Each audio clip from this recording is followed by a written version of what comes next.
Nacido en La Habana, Cuba, en 1853, José Martí creció junto al sueño de la independencia y la libertad de los oprimidos. Periodista, poeta y educador, Martí ha dedicado su vida a luchar por la independencia de su pueblo y por los derechos de niños y adultos. Derecho a la libertad, a la educación y al trabajo, pero también a la alegría y a la belleza. Dijo José Martí: el pueblo más feliz es el que tenga mejor educados a sus hijos en la instrucción del pensamiento y en la dirección de los sentimientos.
José Martí nace en La Habana el 28 de enero de 1853. A los 16 años, edita el primer número de su periódico llamado La Patria Libre y se suma al proyecto independentista cubano. Un año más tarde es detenido y encarcelado. José Martí muy tempranamente se involucró con las actividades independentistas y a los 15 años, en una redada policial, él fue detenido por la policía de la metrópoli realista y fue condenado a muerte. Luego le conmutaron la pena a 6 años de prisión, hizo trabajos forzados, de manera que muy joven sufrió el horror de la cárcel. Él hacía trabajos forzados con grilletes, con cadenas.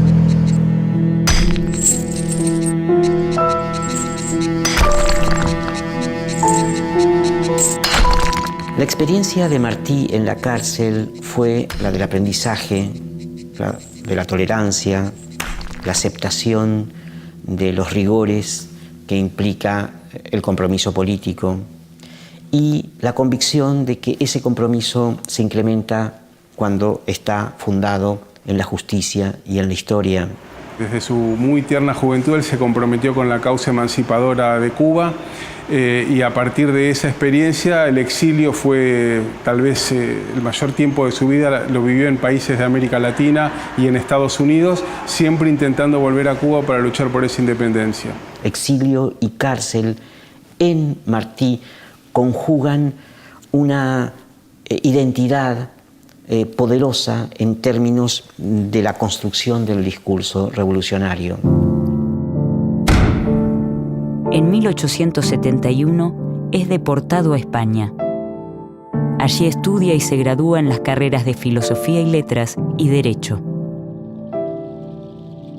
Martí forma parte de un grupo de intelectuales y políticos caribeños que rechazan la intervención colonial española en Cuba y Puerto Rico y el avance del colonialismo estadounidense sobre la región. Reivindican, en cambio, los principios bolivarianos, la abolición de la esclavitud, el republicanismo y la justicia social. Es el año 1875. José Martí se radica en México y 2 años después se asienta en Guatemala, donde realiza una importante tarea como catedrático de la Universidad Nacional. En 1878 retorna a Cuba. José Martí se suma a la causa independentista y las consecuencias no tardan en llegar. Martí es nuevamente deportado. Es muy diferente el exilio de Sarmiento o de Alberdi que el de Martí y el de la generación argentina del 37, Pero en verdad el pensamiento sobre la nación, sobre su independencia, sobre su emancipación, se realiza a la distancia. Se puede ver mejor si uno se retira del foco del propio país. Y en el caso del exilio, vivió más años fuera de Cuba que dentro de ella, y es el más cubano de todos los cubanos de todos los tiempos. Por lo tanto, en Martí, la apropiación de la experiencia interior de su identidad cubana se expresa tanto en tiempos de cárcel como del exilio. Es el año 1880 cuando José Martí se instala en Nueva York. Participa en la Liga de la Instrucción, una institución educativa para obreros de origen cubano y puertorriqueño. Es allí donde comienzan a llamarlo el maestro. Dice Martí en sus palabras: La Liga de Nueva York es una casa de educación y cariños, aunque quien dice educar ya dice querer. En la Liga se reúnen, después de la fatiga de trabajo, los que saben que solo hay dicha verdadera en la amistad y en la cultura. Los que en sí sienten o ven por sí que el ser de un color o de otro no merma en el hombre la aspiración sublime. Los que no creen que ganar el pan en un oficio da al hombre menos derechos y obligaciones que los de quienes lo ganan en cualquier otro. La conexión que permitió identificar a Martí como aquel que integraba los saberes del trabajo con los saberes emancipatorios de la cultura, lo tuvieron como un verdadero apóstol o maestro, así lo consideraban los obreros a Martí en Nueva York, porque les permitía, a contraturno de sus horarios fabriles, abrirse a mundos culturales y de reconexión con la patria que habían abandonado años antes, y les ofrecía una mirada más política y más de conciencia social respecto a la situación que estaban viviendo en Estados Unidos. José Martí evoluciona como escritor, desarrollando un estilo sencillo y claro. Se destaca como poeta y cronista, y también incursiona en el teatro y la narrativa. Muchos de sus poemas forman parte de las obras más difundidas escritas en español. En 1889, Martí edita en Nueva York La Edad de Oro, una revista infantil que llega a sacar 4 números y es reeditada numerosas veces como un libro único. En la editorial del primer número, Martí afirma: La Edad de Oro se publica para que los niños americanos sepan cómo se vivía antes y se vive hoy en América y en las demás tierras. Para los niños trabajamos, porque los niños son los que saben querer, porque los niños son la esperanza del mundo, y queremos que nos quieran y nos vean como cosa de su corazón. Así queremos que los niños de América sean hombres que digan lo que piensan y lo digan bien, hombres elocuentes y sinceros. La virtud de la Edad de Oro es tratar con suma dignidad las identidades infantiles. Es dialogar con ellas en términos de los hombres que en el pasado construyeron las identidades americanas. Combina los artículos, narraciones históricas, con poesías, traducciones de las obras clásicas, como en el caso de la Ilíada, y también crónicas de la vida real. La Edad de Oro es, a pesar de sus pocos números, una revista inspiradora para futuras otras publicaciones dirigidas a los niños de fines del XIX y sobre todo del XX. El XX va a ser considerado el siglo del niño. Bueno, el siglo del niño se anticipó en 1889 con la publicación de La Edad de Oro.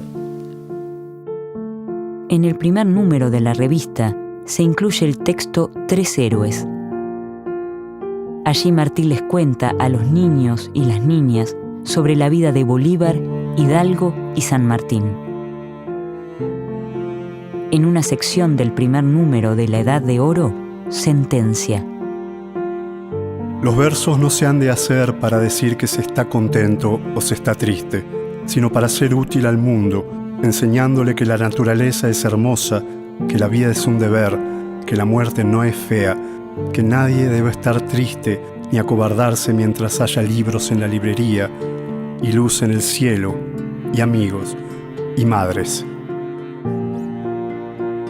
Antes todo se hacía con los puños, ahora la fuerza está en el saber, más que en los puñetazos, aunque es bueno aprender a defenderse, porque siempre hay gente bestial en el mundo, y porque la fuerza da salud, y porque se ha de estar dispuesto a pelear para cuando un pueblo ladrón quiera venir a robarnos nuestro pueblo. En ningún caso su propuesta pedagógica implica una homogeneidad cultural, un deseo de que América Latina se uniforme con un pensamiento común, fundado en una generalización o universalización de los valores industriales.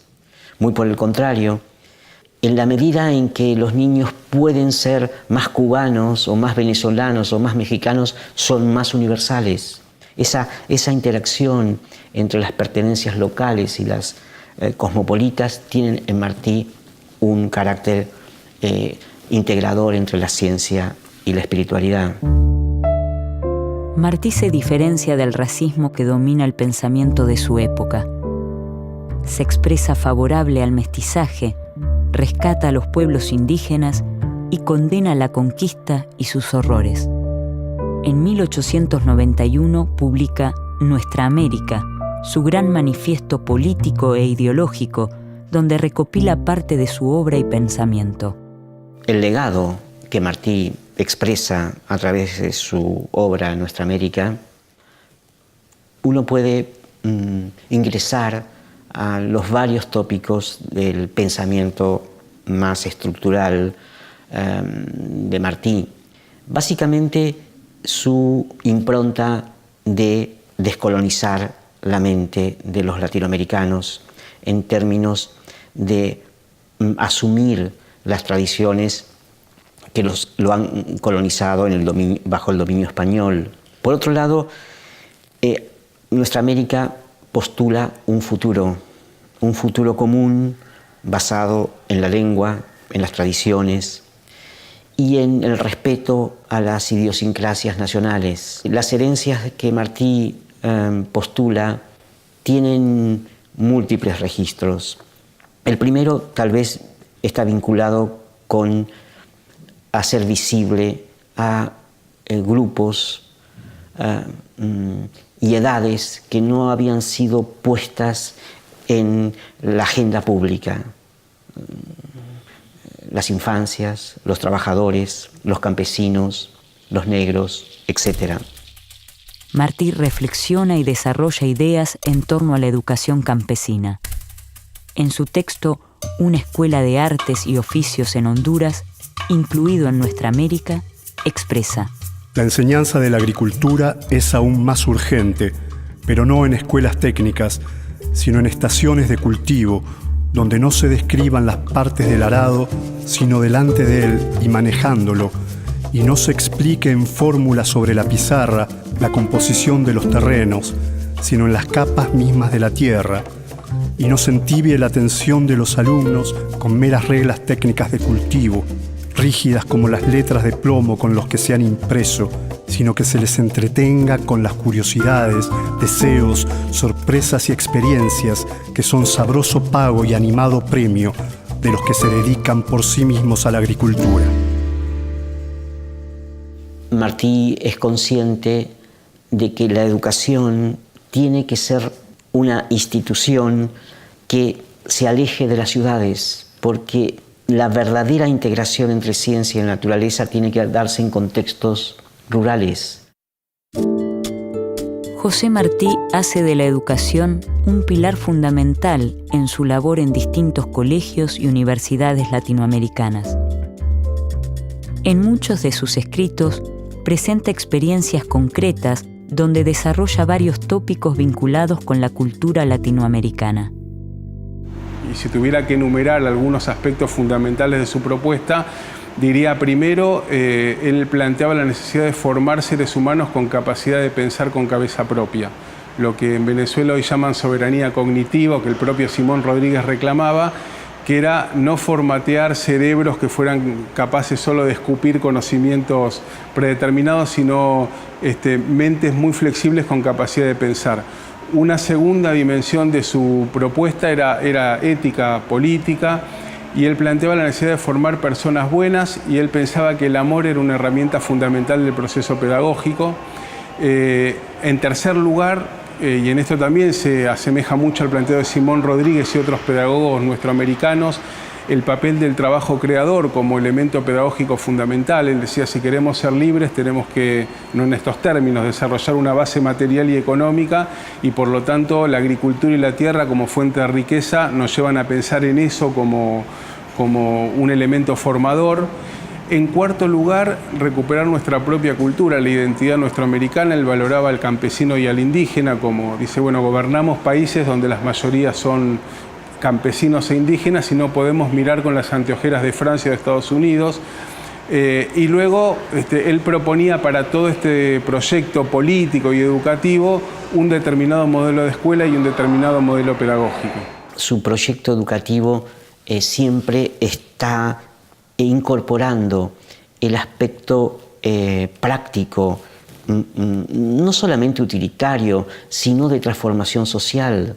Él visualiza que todas las escuelas deben tener talleres anexos y estar situados en contextos rurales, de forma tal que lo que organiza y le da sentido a la vida social individual es el trabajo. El trabajo es el gran organizador de los pueblos, y ese trabajo tiene que estar informado por el conocimiento, por la ciencia, por el método, por el rigor y por el anhelo completo e incondicional de la justicia. Martí distingue entre la idea de instrucción, que es individual y tiene que ver con los conceptos, y la de educación, que es colectiva y tiene que ver con los valores. El pueblo más feliz es el que tenga mejor educados a sus hijos en la instrucción del pensamiento y en la dirección de los sentimientos.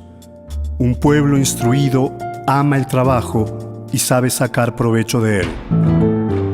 Es el año 1892. José Martí participa en la fundación del Partido Revolucionario Cubano, cuya finalidad es lograr la independencia definitiva de la isla, como se establece en el llamado Manifiesto de Montecristi. Martí fue docente, fue periodista, fue cónsul inclusive de Uruguay en Estados Unidos, ejerció funciones diplomáticas y básicamente fue un conspirador. Él en Estados Unidos organizó el Partido Ortodoxo Revolucionario Cubano, desde el cual estaba pensada la libertad y la independencia cubanas. Así que Martí, preocupado por eso, se desplegó en muchos ámbitos: la lucha cultural en los medios de comunicación y en la educación, la lucha política en la organización del partido y la lucha militar en el propio campo de batalla. Ese mismo año se funda el diario Patria, del cual es director y donde publica más de 1000 notas. En el texto publicado en 1894 y que se denomina Revolución en la Enseñanza, profundiza respecto al rol del maestro. Hay que crear, sí, escuelas normales, pero no escuelas normales de pedantes, de retóricos, de nominalistas, sino maestros vivos y útiles que puedan enseñar la composición, riquezas y funciones de la tierra, las maneras de hacerla producir y de vivir dignamente sobre ella, y las noblezas pasadas y presentes que mantienen a los pueblos, preservando en el alma la capacidad y el apetito de lo heroico. Al venir a la tierra, todo hombre tiene derecho a que se le eduque, y después, en pago, el deber de contribuir a la educación de los demás. En el año 1895 logra volver a su tierra y participar de la lucha armada para su emancipación.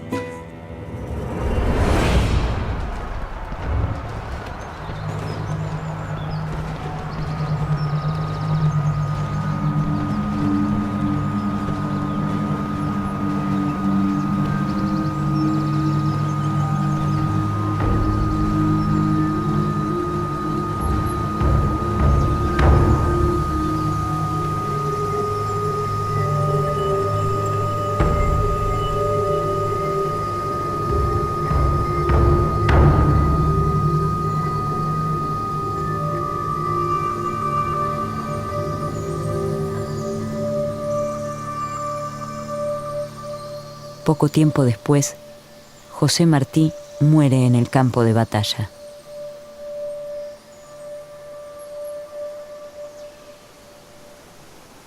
Los docentes que leemos a los grandes pedagogos latinoamericanos corremos dos riesgos, ¿no? El primero es suponernos que ellos escribieron sus libros de la nada y que nacieron como magos pedagógicos que nunca tuvieron que aprender, y en verdad cuando uno recorre la experiencia, no sé, de Luis Iglesias en Argentina y otros pedagogos, ve que sus mejores libros son producto de 20 años de trabajo. Entonces digo, tal vez lo primero es superar la lógica del pensamiento mágico de que ellos fueron geniales docentes que no tuvieron que equivocarse, que ensayar. Y el segundo error es pensar que son tan inalcanzables que tienen un efecto paralizante para nosotros los maestros. Está en el pasado y está en el futuro de América. Ese es el legado que los grandes hombres del siglo XIX se elevaron de su propio tiempo y se transformaron en sujetos que pueden dialogar con las generaciones actuales de un modo horizontal, democrático y justo. Se considera que, en algunos de sus discursos, José Martí fue el autor de la reconocida frase «Todo hombre en la vida debería tener un hijo, plantar un árbol y escribir un libro». José Martí ha dedicado su vida a luchar por la libertad de los más oprimidos, de los negros, de los trabajadores, de indígenas y campesinos. Ha luchado con armas y con poesía por la libertad del pueblo latinoamericano y así, luchando, entregó su vida.